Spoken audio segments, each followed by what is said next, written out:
A graça e a paz de Jesus, todos os irmãos presentes, os que estão acompanhando pela internet, que a bênção, a presença de Jesus seja sobre todos.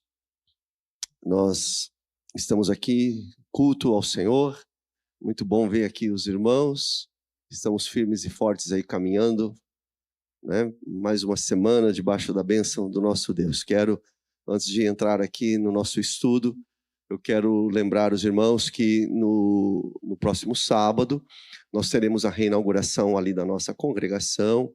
Então, já tem um pessoal trabalhando forte.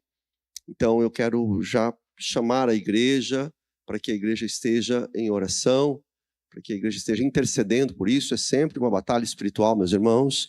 Então, nós temos que estar colocando diante do Senhor tudo que vai acontecer ali no sábado. Acima de tudo, que o nome de Jesus seja engrandecido e que pessoas sejam tocadas, transformadas pelo poder de Deus, né? Esse é o nosso objetivo, certamente isso alegrará o nosso coração e mais ainda o coração do nosso Deus. A partir das 14 horas estaremos ali, então se você tiver essa tarde disponível, vai para lá. O pessoal vai estar trabalhando, muita coisa vai estar acontecendo. E à noite nós teremos o culto ao Senhor. A partir ali das 19, 19h30, já vai chegando e vamos estar juntos ali celebrando. Amém, irmãos?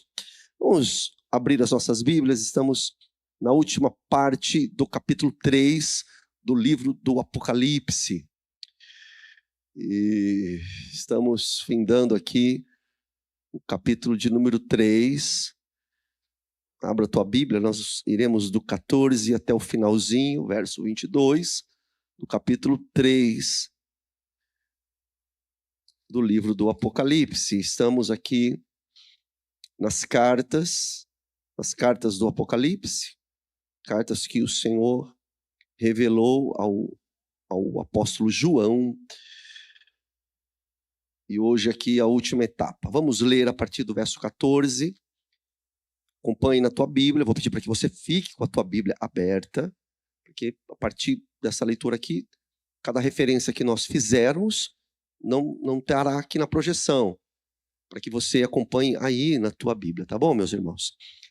O verso 14 diz assim: ao anjo da igreja em Laodiceia escreva: essas coisas diz o Amém, a testemunha fiel e verdadeira, o princípio da criação de Deus. Conheço as obras que você realiza. Você não é nem frio nem quente. Quem dera você fosse frio ou quente. Assim, porque você é morno e não é nem quente nem frio, estou a ponto de vomitá-lo da minha boca. Você diz: sou rico, estou bem de vida, não preciso de nada. Mas você não sabe que é infeliz, sim, miserável, pobre, segue nu. 18, verso. Aconselho que você compre de mim ouro refinado pelo fogo, para que você seja de fato rico. Compre vestes brancas para se vestir, a fim de que a vergonha de sua nudez não fique evidente.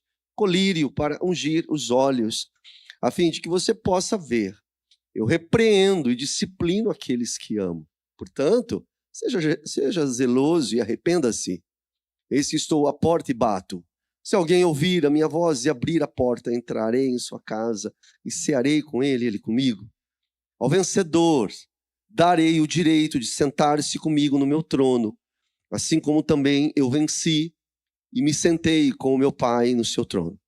Quem tem ouvidos, ouça o que o Espírito diz às igrejas. Amém, gente? Feche seus olhos, vamos orar, ter um momento de oração. Coloque tua vida na presença de Jesus.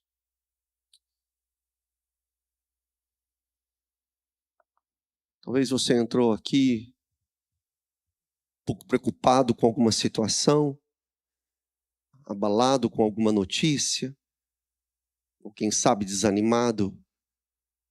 Nós estamos diante daquele que é o Todo-Poderoso.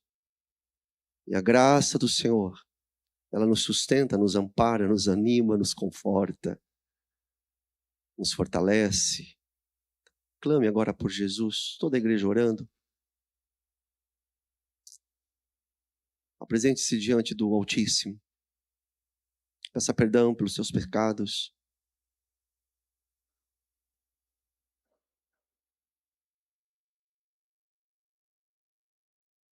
Ore por algum familiar, pelo teu pai, mãe, teu avô, avó, tio, tia, filho, filha. A igreja está orando, o Senhor está aqui conosco. E o Senhor, Ele ouve nossa oração. Abra teu coração. Fale com Deus.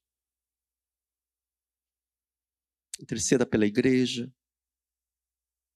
A igreja que você congrega. Peça para que o Senhor nos dirija, para que o Senhor nos guie. Peça para que o Senhor nos aprove. Para que o Senhor nos ajude, nos auxilie em nossa fraqueza. Clame ao Senhor pela liderança da igreja. Interceda a Deus pelo evento ali do sábado. Já peça ao Senhor para que Ele envie os anjos dele ali naquele lugar. Que todo mal seja repreendido. Que nenhuma seta maligna alcance o seu objetivo. Peça ao Senhor.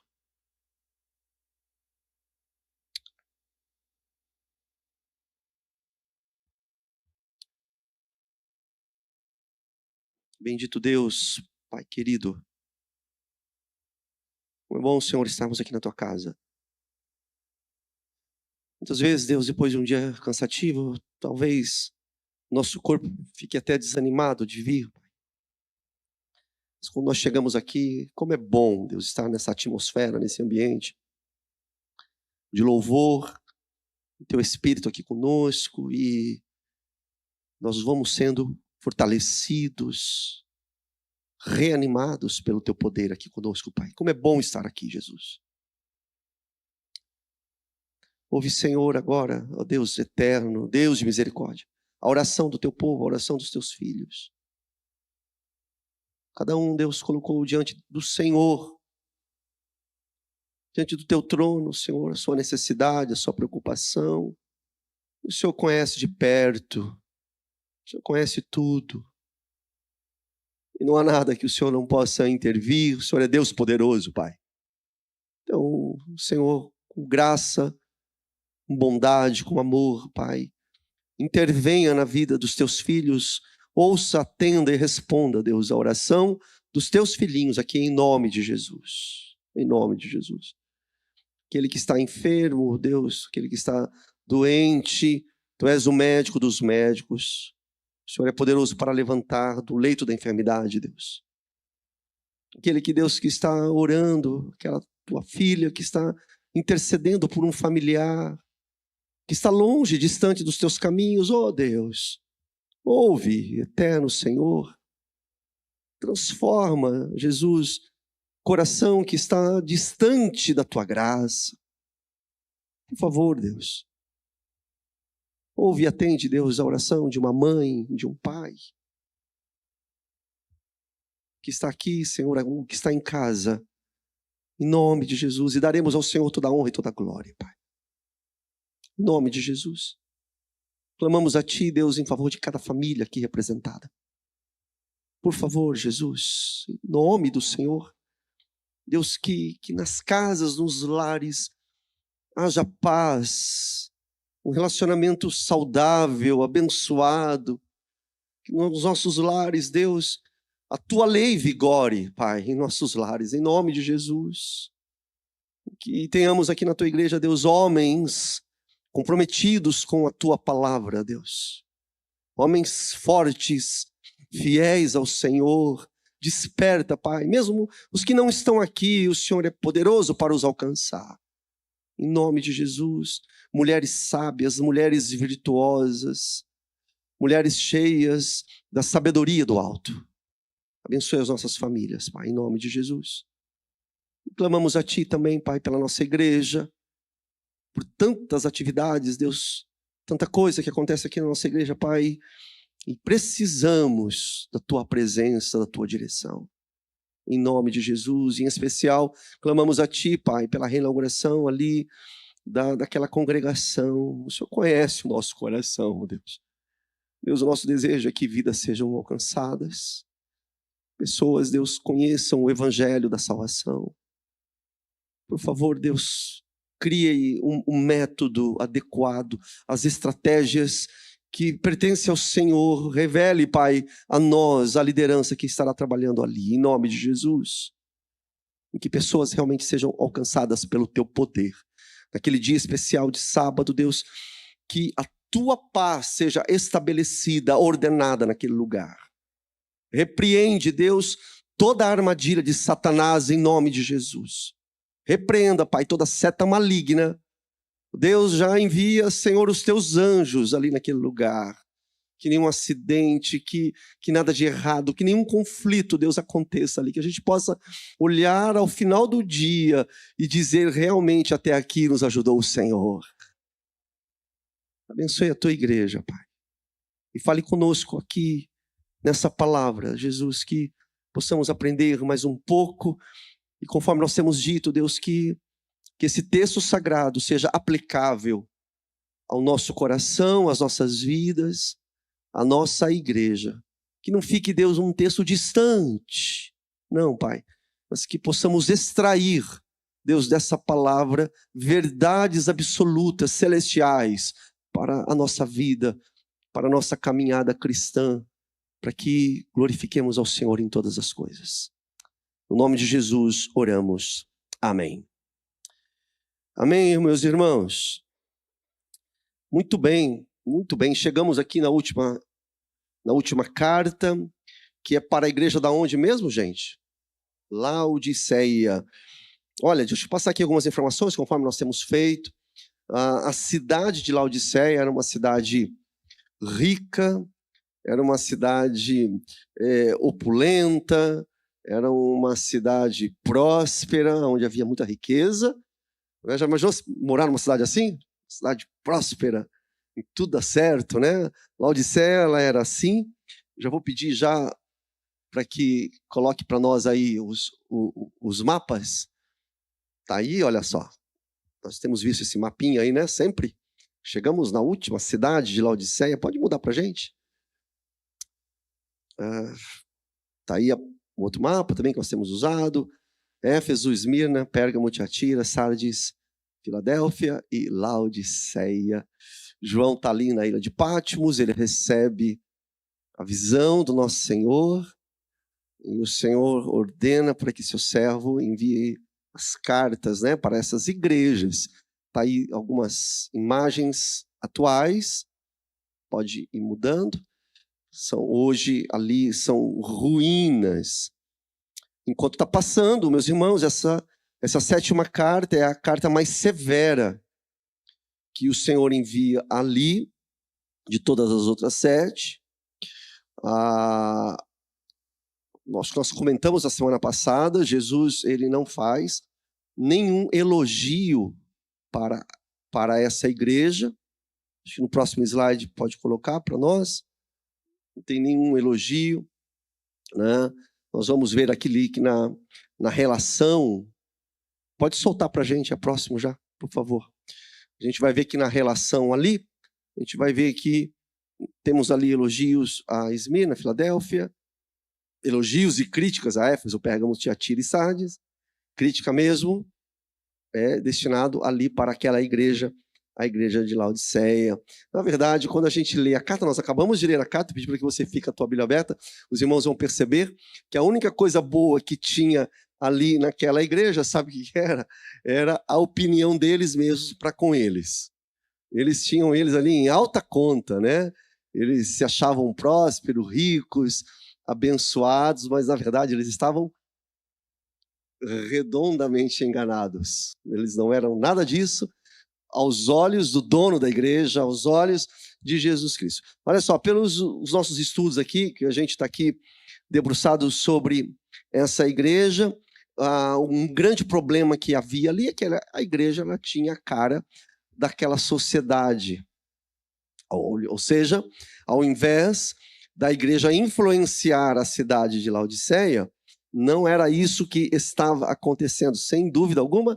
Os crentes ali de Laodiceia, eles eram frouxos moralmente, frouxos espiritualmente, desligados de uma vida santa, não tinham um compromisso com o Senhor, eles pensavam que estavam tudo bem, estavam inclusive satisfeitos com as suas vidas, os crentes ali, com as suas vidas espirituais, com as suas vidas cristã, religiosa, mas nós vimos que nas palavras do Senhor não era isso que está acontecendo. Dizem que a cidade era tão rica, mas era tão rica, olha só, que a história conta, meus irmãos, a título aqui de curiosidade, que teve ali em meados da década de 60, no primeiro século, uma coisa interessante, teve um terremoto, região ali da Turquia, né, tinha muito terremoto, e teve um terremoto muito forte que abalou Laodiceia e as cidades ao redor. E essa cidade de Laodiceia ela era tão rica, inclusive tinha um centro bancário lá em Laodiceia. Era uma cidade tão rica que Laodiceia conseguiu não somente reerguer a sua própria cidade, mas ela também financiou, ela cobriu as despesas das cidades vizinhas, sem a ajuda do cofre do império, que era muito comum isso acontecer. Tinha um problema lá, recorria lá ao Estado maior, ao império. Mas Laodiceia era uma cidade riquíssima, então não precisava dos recursos do império. Então, algumas particularidades aqui da cidade de Laodiceia, eu vou pedir para que você tente guardar isso. Olha só, 3 pontos que são muito importantes e Jesus vai usar, ouça, essas características da cidade para poder ensinar. Primeira característica é a riqueza da cidade. Nós já falamos que tinha, inclusive, ali uma instituição bancária. Já naquele tempo, primeiro século, tinha isso ali em Laodiceia. Uma segunda característica é que Laodiceia era famosa pelo tecido lã negra. Essa lã negra, gente, tem um nome, trimita. Era usado para fazer os tecidos das mulheres ricas ali de Laodiceia, não somente os tecidos, não somente as roupas, mas inclusive tapetes. Então havia ali um polo industrial. Havia um polo industrial em Laodiceia, e isso é informação extra-bíblica, mas a gente percebe que Jesus ele utiliza essa marca, essa característica da cidade para poder trazer ensinos para a cidade. E a terceira marca, depois eu vou perguntar se vocês conseguiram gravar aí, é que é o seguinte, é que Laodiceia era famosa pela sua faculdade de medicina, a sua escola de medicina. Laodiceia, eles conseguiram ali, os médicos, os doutores, eles conseguiram criar ali um colírio para os olhos. Então, o centro oftalmológico de Laodiceia era muito conhecido ali no Velho Mundo. Eles criaram um colírio chamado frígio. Era um pó que misturava com água e virava até uma pomada, mas era um colírio que passava nos olhos. Então, Laodiceia trazia essas 3 marcas que eram conhecidas ali, eram características muito íntimas ali daquela cidade. Então, no caso da igreja, a igreja de Laodiceia, olha que curiosidade, meus irmãos, a igreja estava satisfeita, acomodada diante da riqueza da cidade, uma cidade próspera, e a igreja estava muito bem adequada, ela estava adaptada, todo o sistema ali daquela cidade, na verdade, o cristianismo deles era apenas um cristianismo nominal, meio que simulado, meio de fazer de contas. A gente percebe isso nas palavras aqui do nosso Senhor. Sobre a igreja, então, nós falamos aqui características da cidade, para a gente não perder aqui nesse estudo. Então, marcas da cidade. Sobre a igreja, muitos estudiosos, talvez os irmãos já ouviram falar isso, mas muitos estudiosos vão dizer que quem inaugurou, quem levou o evangelho para a cidade de Laodiceia, missionário Jefferson, quem plantou o evangelho ali, foi Epáfras.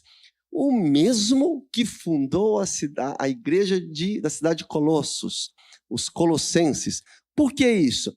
Porque a gente vê ali em Colossenses capítulo 4, no verso 12 e 13, olha que interessante. Eu não vou ler o versículo está aí, mas você percebe que o apóstolo Paulo é quem escreve a carta aos Colossenses, e ele está dizendo ali, saúdo-vos Epáfras não estava ali com não estava junto à igreja quando Paulo escreve essa carta, não é? E o Paulo vai dizer o seguinte, ó, porque ele, Paulo, dou testemunho de quem? De Epáfras, é sobre Epáfras que ele está dizendo. Dou testemunho dele e que tem grande zelo por vós. E pelos que estão aonde? Os que estão em quem? Você tem aí a citação de Laodiceia na carta aos Colossenses. Então, olha que coisa interessante.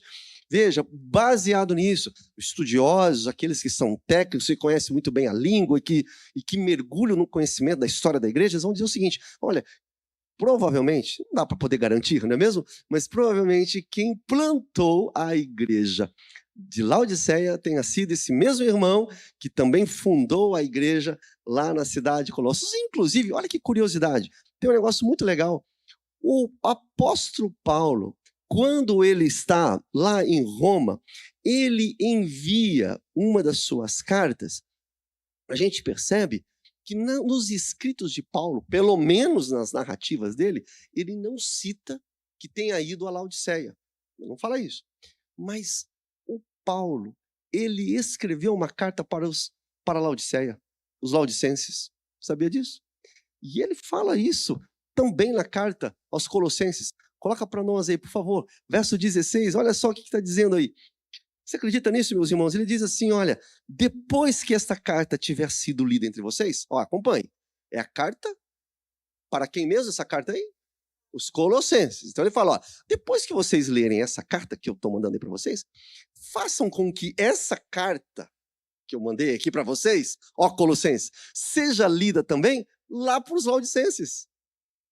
E olha agora, que coisa interessante, ele fala, olha, e leiam também a carta que vier lá de Laodiceia. Nós não temos essa carta, infelizmente. Essa carta se extraviou, essa carta se perdeu.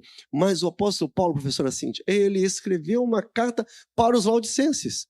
E nós não temos, né, o teor dessa carta, infelizmente.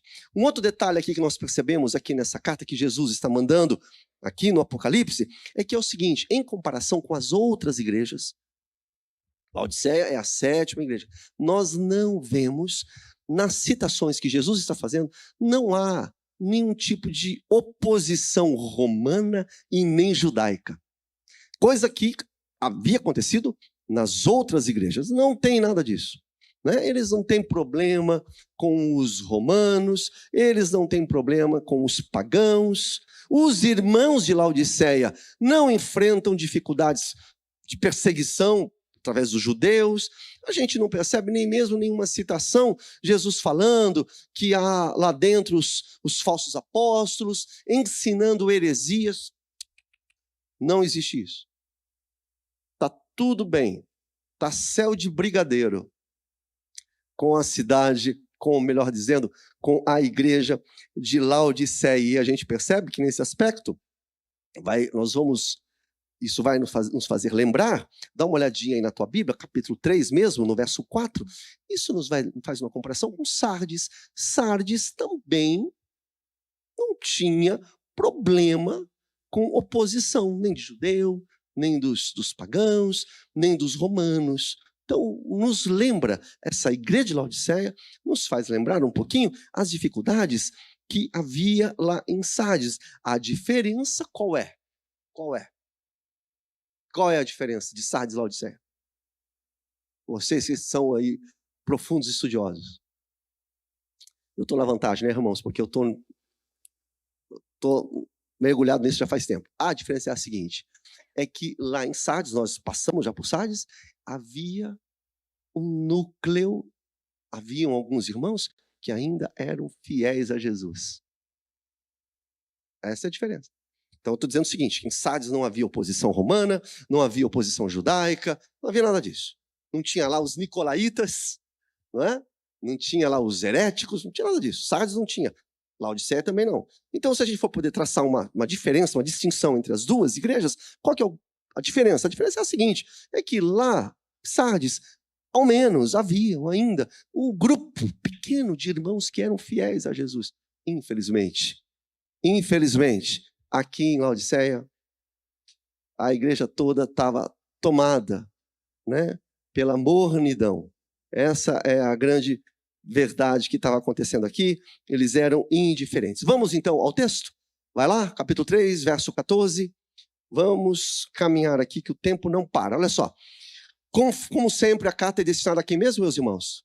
Ao anjo. Ao anjo, olha aí. Ao anjo da igreja. A carta é destinada ao anjo. Então, ao anjo em Laodiceia. Escreva. Quem é que está escrevendo? Quem é que está enviando essa carta? Quem é que está dizendo as palavras? É aquele que diz o amém, a testemunha fiel e verdadeira. Confere na tua Bíblia ou não?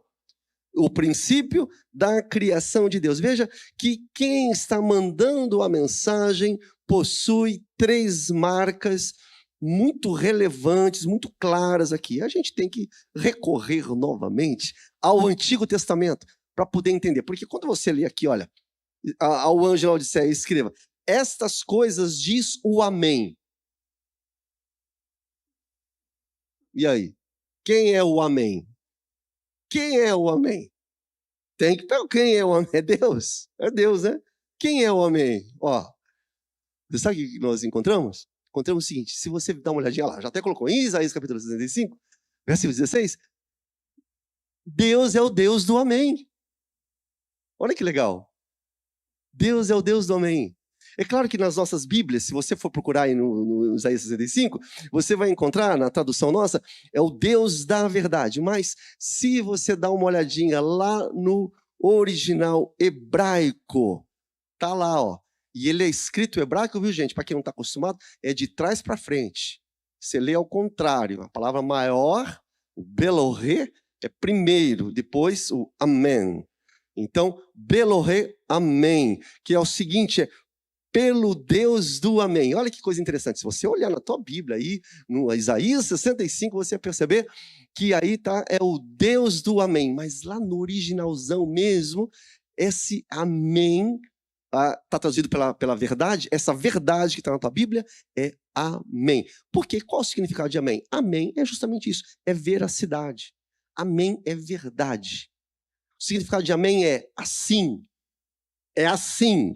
O que é amém? Assim seja. Então, os tradutores para o nosso português e para as línguas latinas traduziram para a verdade, mas o original é muito claro, o termo usado lá é amém, portanto, é o Deus que é o amém. Então, volta para o Apocalipse, olha que coisa interessante, é aquele, essas coisas diz o amém. Ué, nós vimos lá em Isaías, como exemplo, Deus é ele, é o próprio Deus, é o Deus do amém. Aquele que diz é o amém, então realmente é Deus. Eu vi que alguns irmãos falaram, é Deus.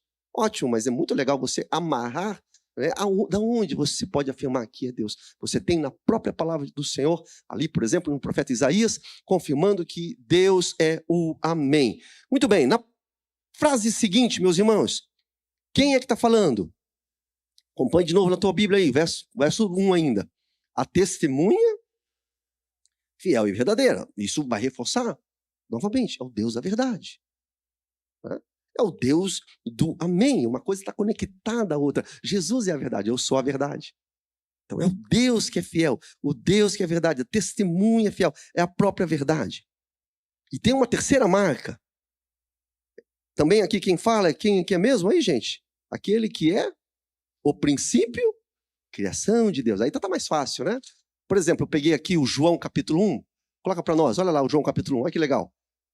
Porque se você observar aí, ó, o princípio da criação de Deus, está falando aqui Apocalipse capítulo 3, 14, você vai ali para João, no princípio era o verbo estava com Deus, o verbo era Deus, e ele estava no princípio com Deus, ou seja, Deus.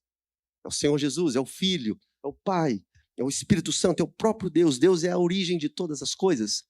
Muda para nós, Colossenses capítulo 1, verso 15. Olha que interessante, na carta de Paulo aos Colossenses, que nós acabamos de ver aqui, traz também essa ideia, meus irmãos. Mesma coisa, está falando, olha, Cristo é o início de toda a criação. Ele é o primeiro, ele é o primogênito. Você confere isso ali em Colossenses capítulo 1, versículo 15. Então, a ênfase que Deus está na criação, Jesus está na criação, você vai perceber, você vai encontrar isso de forma recorrente em todo o Novo Testamento. Ele é o início de todas as coisas. 1 Coríntios, capítulo 8, verso 6, você também tem essa citação, você vai perceber que há um só Deus, é nele que nós existimos, ele é o início de todas as coisas. Então, quem é que está falando para a igreja de Laodiceia? Concluímos com essas 3 marcas. Quem está falando, gente? É Deus. É o próprio Deus. É ele quem é o amém, ele é a testemunha fiel e verdadeira, ele é o princípio da criação. É o próprio Deus, é esse. É aquele que é o amém, é aquele que é a própria verdade, ele é fiel e ele é o princípio da criação, o princípio de todas as coisas. É ele quem está falando à igreja. E isso dá para, assim, ter um arrepio, porque Deus, o próprio Jesus, ele está atento à sua igreja. Ele caminha entre os candelabros, entre os candeeiros, ele está por dentro de tudo. E o que ele diz? Aquele que é o amém, a testemunha fiel, o que ele diz? Ele diz o seguinte, verso 15, ele fala: conheço as obras que você realiza e que você não é nem frio, nem crente. Olha aí o problema. Você é quente? Está frio? O pessoal lá de Laodiceia não era nem frio, não era nem quente. Eles estavam lá no meio do negócio, entendeu? Eles não eram frios, do tipo hostis ao evangelho, inimigos do evangelho, não eram assim. Mas também não eram fervorosos. Não eram fervorosos ao Senhor. Não eram vibrantes as coisas de Deus. Eles estavam mornos, não eram nenhuma coisa nem outra. Na prática, meus queridos, eles eram indiferentes. Gente indiferente. Então, o dono da igreja, ele faz uma impactante revelação, aqui no verso 15, que ele diz assim, olha, quem dera você fosse frio, que diz a Bíblia aí, frio ou quente. Por que eu acho que é impactante? Porque Deus fala o seguinte, é preferível que você seja frio. Quem dera você, Laodiceia, fosse frio. Infelizmente, você não é frio. E também não é quente. Veja, então o Jesus, ele conhece a igreja, ele está passeando no meio da igreja e ele chega ao seguinte diagnóstico: essa igreja perdeu a vibração, perdeu o vigor, perdeu o temor, perdeu a adoração, perdeu a obediência à palavra. Eles são simplesmente mornos. Não são, a igreja não é fria nem quente. Daí no verso 16, a conclusão que Jesus chega é que aquela igreja que era morna, nem quente nem frio. Olha só que coisa terrível. Ou seja, provoca náuseas, porque Jesus está dizendo o seguinte, ele fala, olha, que ele estava a ponto do que mesmo, gente? Vomitá-los da boca. Eu me lembro, minha mãe, quando tinha uma coisa, dava uma água, eu tomo água morna. É horrível, né? Da ânsia. É mais ou menos isso. Olha, você é morno. Né? Eu estou a ponto de vomitar vocês. Veja, nós falamos no início aqui da mensagem, na introdução, eles não tinham problema com os judeus, porque os judeus perseguiam a igreja. Nós vimos lá, Filadélfia, por exemplo, nós vimos semana passada. Eles não tinham problema com os romanos, eles não tinham problema com gente esquisita, gente que não se importava com a Bíblia. O texto de Jesus não está falando que eles tinham problema de imoralidade, parece que nem isso eles tinham. Não é imoralidade que está lá dentro da igreja, não é engano, não há nenhuma menção dessas coisas lá na igreja de Laodiceia. O que faltava era fervor espiritual. Gente, deixa eu falar uma coisa para vocês, irmã Natalice, uma coisa que me preocupa, eu já conversei com alguns líderes aqui da igreja, já falei inclusive com os diáconos da igreja, com alguns deles, com a nossa diretoria. Um perigo que a gente percebe muitas vezes é que nós temos medo do fervor espiritual.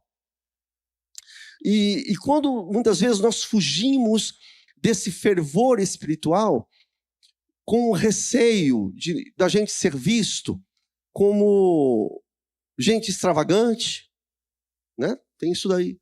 Muitas vezes nós temos o medo de um fervor espiritual, de sermos vistos como fanáticos.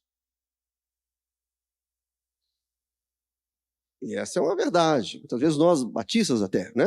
Não tem fervor, porque nós vamos ser vistos como fanático e tudo mais. Só que é o seguinte, fanatismo é fervor, mas é um fervor irracional, é um fervor fora da Bíblia. Nós não temos que ter medo do fervor do Senhor, de sermos realmente envolvidos com a palavra de Deus. Nós temos que amar a Jesus de todo o nosso coração. Isso é ser fervoroso, chorar na presença de Deus, ter relacionamento íntimo com o Senhor, através da vida de oração. Não temos que ter medo de sermos fervorosos, de sermos entusiastas.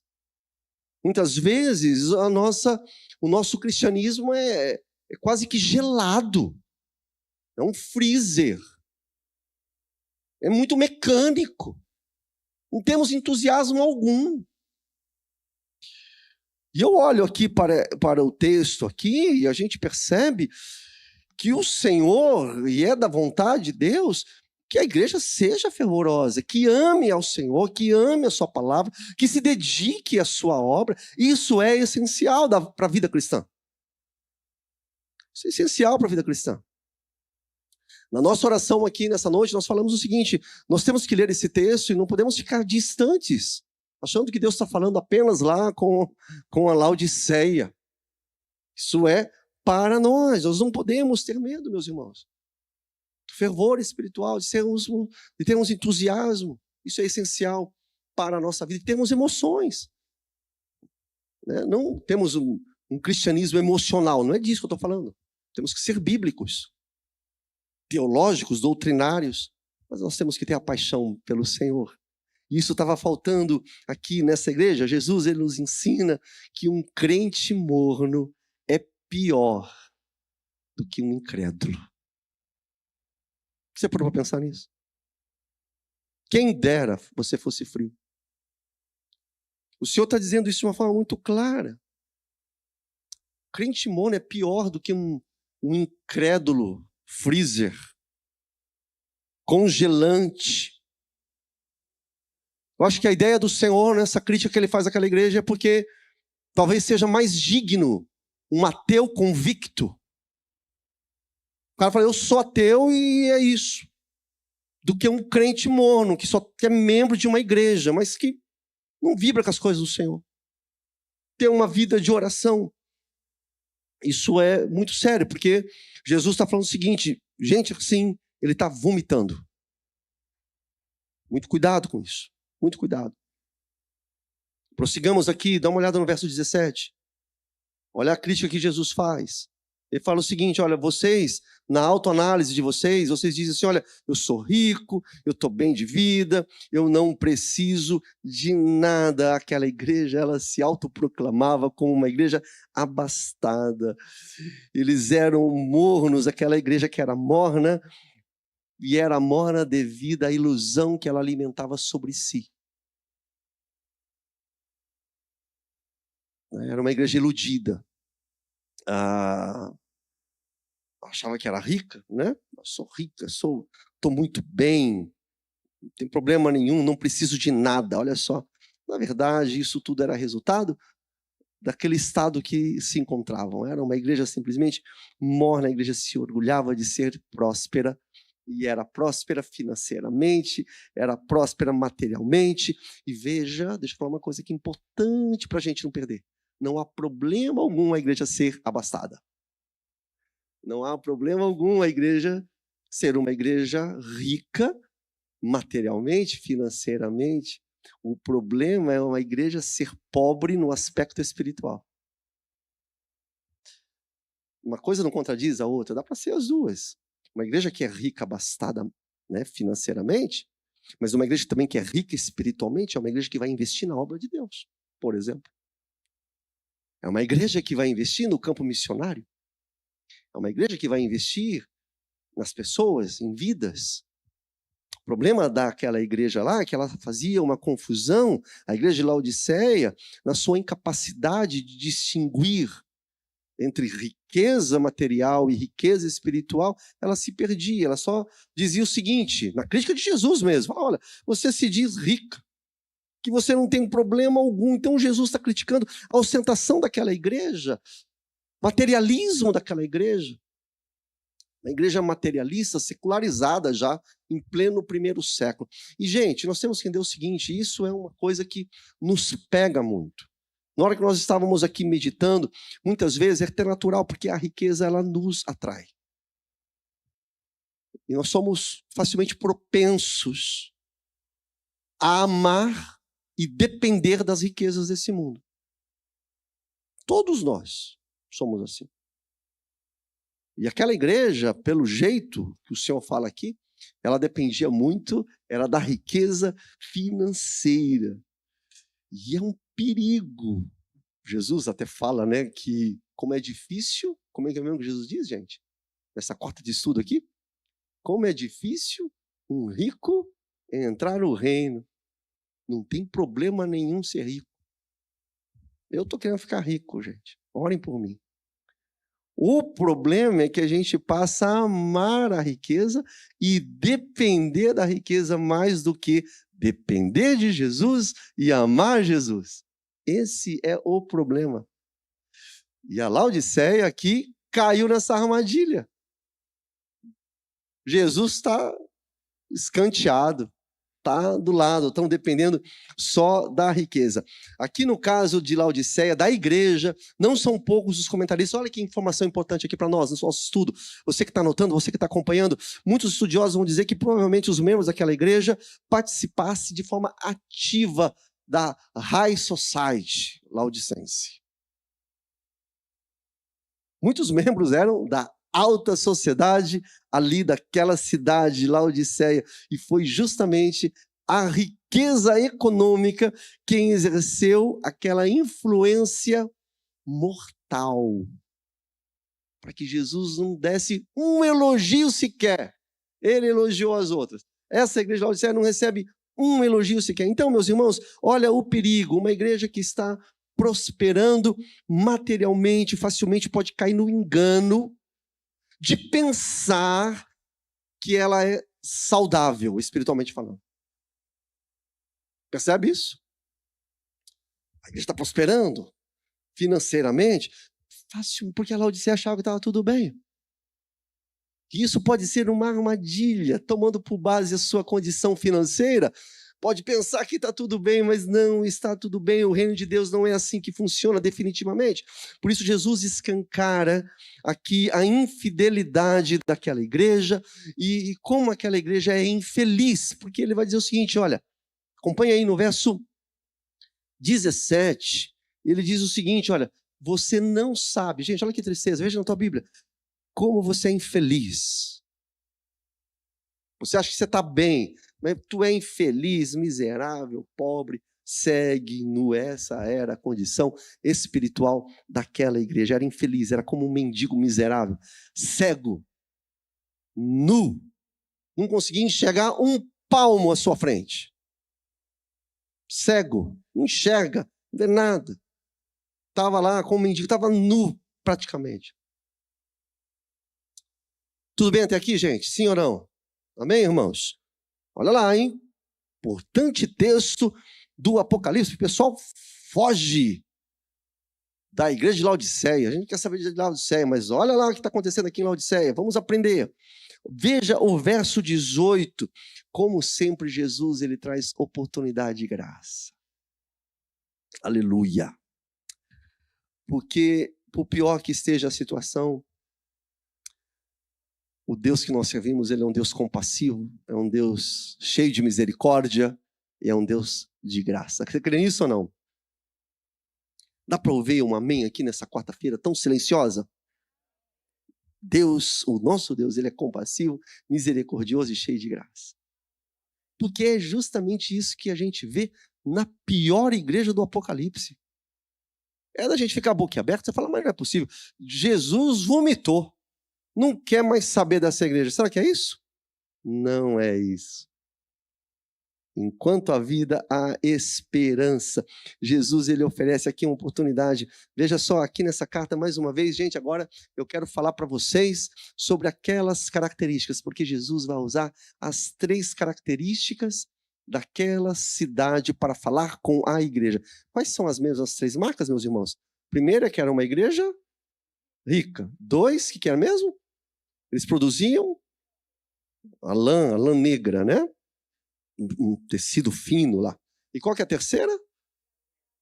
A oftalmologia deles, né? Eles tinham lá um colírio, lá o frígio. Olha o que Jesus, olha que coisa interessante, porque se você bate o olho aqui rapidamente, talvez você não perceba. Mas Jesus, ele vai falar justamente em cima dessas marcas que existem na cidade de Laodiceia, para que ela seja liberta do pecado que está consumindo ela. Veja só, há uma igreja rica, agora você vai olhar aí na tua Bíblia, olha o verso 18. Para a igreja rica, qual é o conselho do Senhor? Ele diz o seguinte: conselho que você compre de mim ouro refinado pelo fogo. Olha a ironia que Jesus fala. Para que você seja de fato rico. Você não é rico. Você é miserável. Você está pobre. Isso aí é o teu dinheiro, a tua riqueza, os teus dólares, o seu euro é um engodo. Você acha que você é rico? Você não é rico coisa nenhuma. Você quer ser de fato rico? Então eu dou o conselho. Jesus falando para a igreja: compre de mim ouro refinado. É claro que Jesus não está mandando comprar bênçãos, hein? Eu nem vou falar nada aí, essas igrejas aí. Olha aqui, Jesus mandou comprar a bênção. Traga. Não é isso, hein, Eduardo? Não é para comprar bênção, não é nada disso que Jesus está falando aqui. Esse compre aqui que o Senhor está falando, de uma forma, uma linguagem simbólica, metafórica, que o Senhor está dizendo, é o seguinte: adquira. E esse comprar é compre gratuitamente. Pegue para vocês. Tome para vocês. Pode tomar posse, é de graça. Adquira esse tesouro que está disponível. Por exemplo, eu falei assim, mas como que pode, né? Daí Jesus está fazendo essa comparação: compre de mim toda essa riqueza aqui, né? Compre de mim esse ouro refinado. Aí, meus irmãos, se você bater o olho lá em capítulo 13 de Mateus, joga para nós o capítulo 13 de Mateus, você vai perceber que Jesus, quando andou aqui na terra, o Senhor, ele já tinha tratado o reino do céu como um tesouro enterrado no campo que o homem comprou.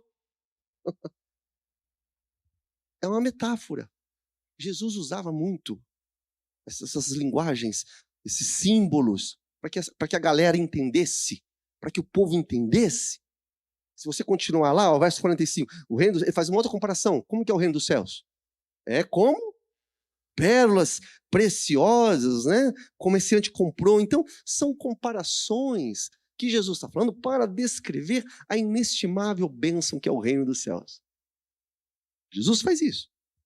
Então, aí Jesus, então, volta no primeiro ponto. Jesus, ele está falando para uma igreja que era rica, materialmente, que se achavam ricos do dinheiro aqui nessa terra. Jesus está falando o seguinte: vocês querem ser salvos? Para de botar os olhos nas coisas aqui desse mundo.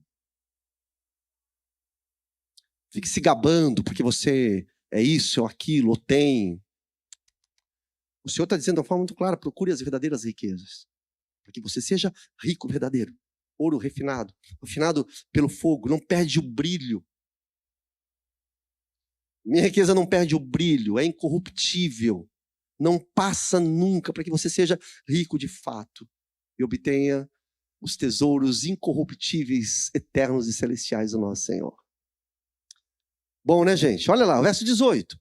O Senhor agora, ele dá uma segunda orientação. É importante que você veja agora.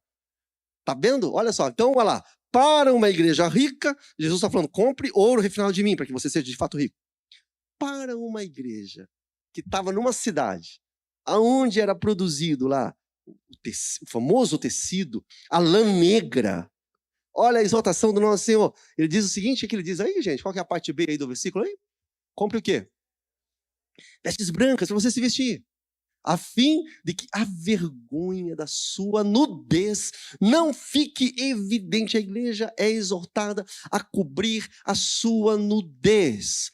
A nudez da igreja estava exposta. Veja, Jesus não está falando daquele tecido fino, da moda, da alta costura, que tinha um preço caríssimo. Eu sei que vocês têm isso daí. Para quem é mais estudioso aí do que a gente, faça uma pesquisa para você ver.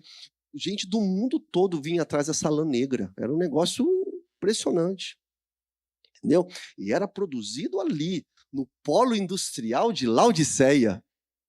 Coisa sensacional, não é, gente? Aí o Senhor pega, ele dá uma lá. A ironia é que ele está dizendo é o seguinte, olha, vocês, na verdade, vocês têm que se vestir com vestes de pureza, vestes de santidade. Por fim, meus irmãos, a parte 3, para uma cidade aonde havia um centro oftalmológico. Médicos que cuidavam dos olhos das pessoas, né? O famoso colírio frígio. A orientação de Jesus é: compre colírio para ungir os olhos, a fim de que você possa ver.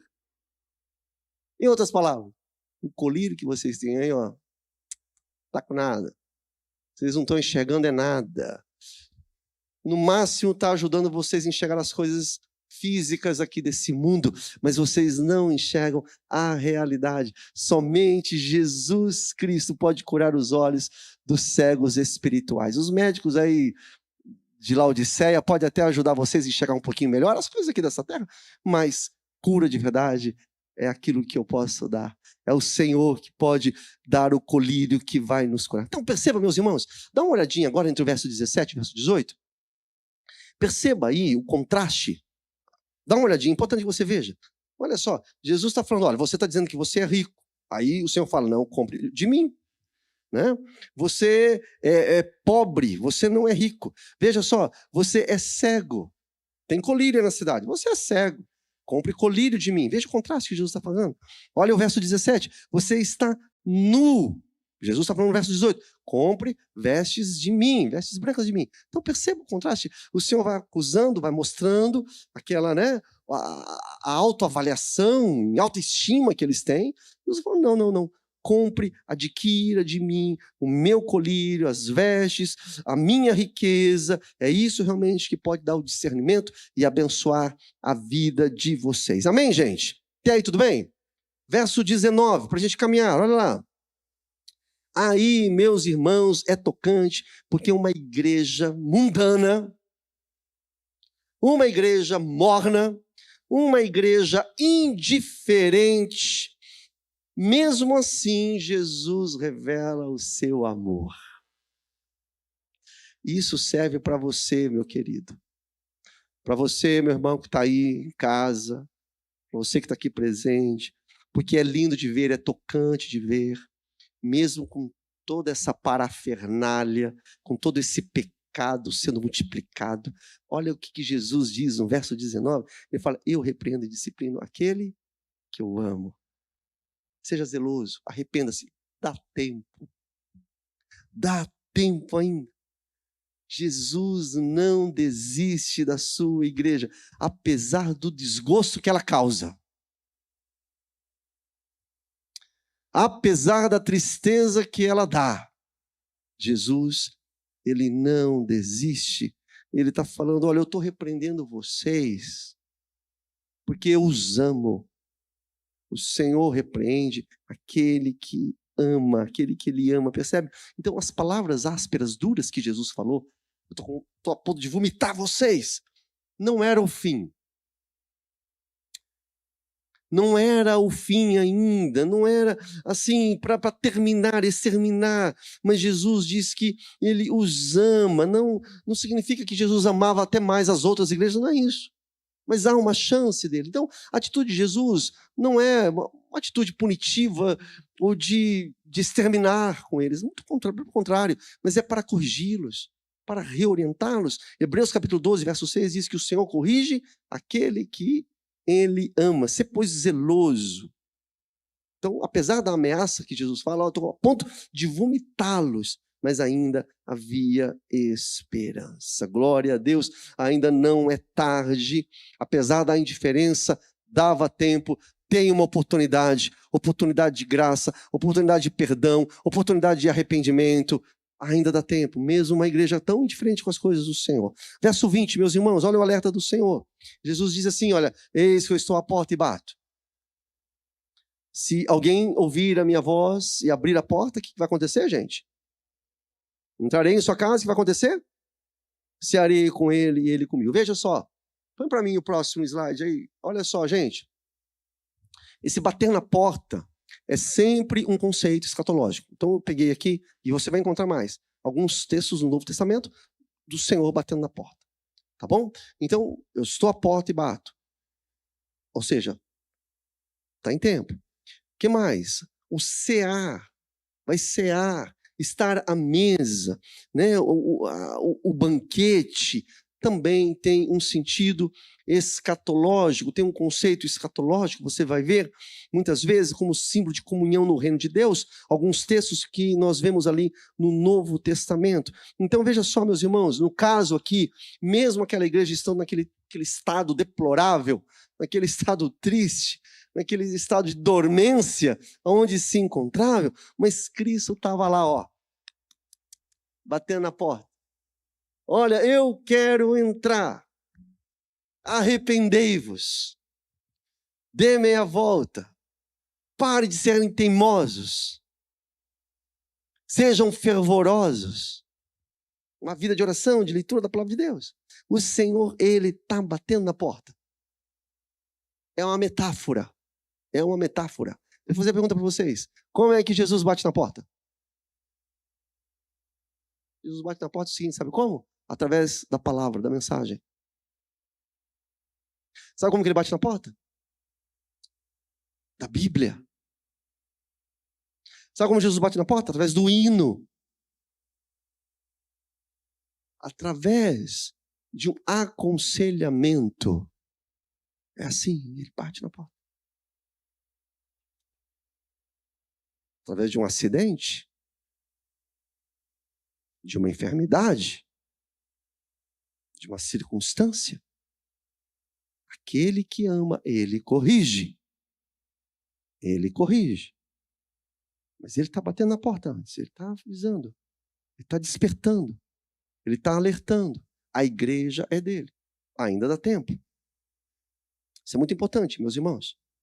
Aqueles irmãos ali, os laodicenses, estavam espiritualmente nus, pobres, cegos, mas ainda era tempo. Veja que coisa linda, em João 4, 14, 23, Jesus diz assim, olha, se alguém me ama, viremos para ele o Pai, o Espírito, e faremos nele morada. Glória a Deus.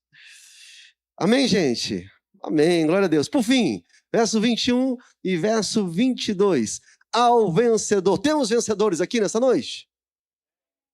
Ixi, mas está fraco, hein, Jesus? Tá? Temos vencedores? Oh, aleluia! Glória a Deus. Olha, ao vencedor. O que o Senhor está dizendo aqui? Ao vencedor, darei o direito. Sempre tem aquela promessa no final, mesmo para a igreja de Laodiceia, hein? Darei o direito de sentar-se comigo no meu trono, assim como também eu venci. Ele venceu, Jesus é o vencedor.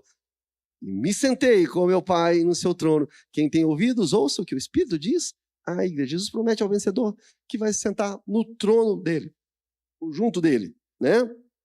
Os vencedores, aqueles que vencerem, reinarão com ele. A gente sempre tem que entender que assentar no trono de Deus também é uma forma simbólica, ou seja, no sentido que nós estaremos com ele, o vencedor, né? E o trono é o sentido de autoridade.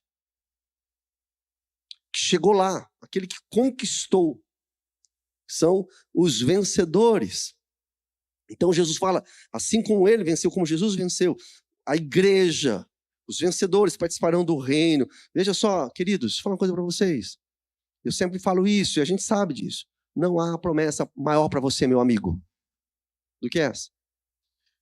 O Senhor promete para a gente muitas coisas, né? A bênção, proteção, Ele ao nosso lado, Ele nos abençoando. Você que precisa do emprego, você que precisa de uma libertação, você que precisa da cura de uma enfermidade. O Senhor é poderoso para entrar na sua vida e resolver. Você crê nisso ou não? Glória a Deus, o Senhor é poderoso para isso. Mas veja, não há promessa maior do que essa para você, irmão, irmã, você que nos visita, você que está aí assistindo, está com Ele por toda a eternidade, está com Ele no trono de glória, junto dele, o vencedor tem essa promessa de participar do seu reino. E aí ele diz, por isso ele está dizendo, quem tem ouvidos, ouça o que o Espírito diz às igrejas. Para a gente arrematar, isso aqui é uma igreja? Ouça, Estoril. Vamos parar com esse negócio aí. O Senhor mandou a carta lá para Laodiceia. Está desde o primeiro encontro. Já faz uns 4 meses que nós estamos no Apocalipse. Desde o primeiro encontro, dizendo o seguinte, todas as 7 cartas são aplicáveis para nós, para a igreja contemporânea, para a igreja dos nossos dias, para cada igreja local. Então, meus irmãos, nós temos que aprender aqui que quando nós perdemos, e aí nós vamos orar, quando você perde a paixão, quando você perde o fervor, e é natural, quando você perde o entusiasmo, não é? Quando você perde o amor, você corre um sério risco de estar vivendo uma vida morna. Quem dera fosse frio. Quem dera fosse frio. Quem está em pé, cuide-se para que não caia. O Senhor ele nos dá um alerta. Muito cuidado nessa rotina de igreja, essa rotina eclesiástica. Facilmente nós podemos cair nessa armadilha de nos tornarmos mornos. E o morno provoca náuseas em Cristo, ao ponto dele querer vomitá-los de sua boca. O Senhor, ele repudia totalmente aqueles cuja ligação com ele, gente, em nome de Jesus, ouça aí, é apenas religiosa, legalista, hipócrita. Eu não sei você, eu, sinceramente, cada vez que eu ajoelho e oro ao Senhor, Senhor, eu fiz isso hoje, Senhor, tem misericórdia do meu coração. Tira toda hipocrisia da minha alma. Porque Deus não tolera hipocrisia. Quem ele mais bateu não foram os pecadores, os prostitutas, as prostitutas, os adúlteros, não. Quem ele mais bateu foram os religiosos hipócritas. Sepulcro caiado. Para Laodiceia é outro nome. Os mornos. Cuida do teu coração. Cuida da tua vida em nome de Jesus. Isso é muito sério. Nós daremos conta ao Senhor da nossa vida. Hipocrisia é uma coisa que Deus não tolera. Hipocrisia, não tem esse versículo na Bíblia, mas hipocrisia não vai entrar no céu. Certamente. Não tem hipocrisia no céu. Ou é ou não é. É simples assim. Então, peça para que o Senhor, para que você chegue diante dele e fale, Senhor, eu combati o bom combate. Guardei a minha fé. Percorri a carreira que o Senhor deu para mim. Estou deixando aqui esse mundo de tribulação, essa grande tribulação que nós vivemos já uma grande tribulação. E o Senhor vai nos reerguer para estar com Ele na glória. Isso é bênção do Senhor. Você olha para a história da igreja de Laodiceia, nós acabamos de ver, hoje aquilo tudo é apenas ruínas. Uma igreja que era rica se perdeu e perdeu o tempo da oportunidade que o Senhor deu a ela. O Senhor falou, para se arrepender. Então, Estoril, sejamos zelosos ao Senhor. Nós estamos aqui, vamos voltar para casa. Esses dias eu falei num domingo, aqui a gente só se encontra, dá uma recarga na bateria, mas o que conta diante do teu Deus é você, o teu dia a dia. Não é você aqui. Aqui é importante, a comunhão dos santos. É você com o Senhor. Para que você possa chegar diante de Deus e falar, Senhor, eu estou aqui como vencedor, triunfante na tua presença. E ali as nossas lágrimas serão todas enxugadas. Amém, meus irmãos?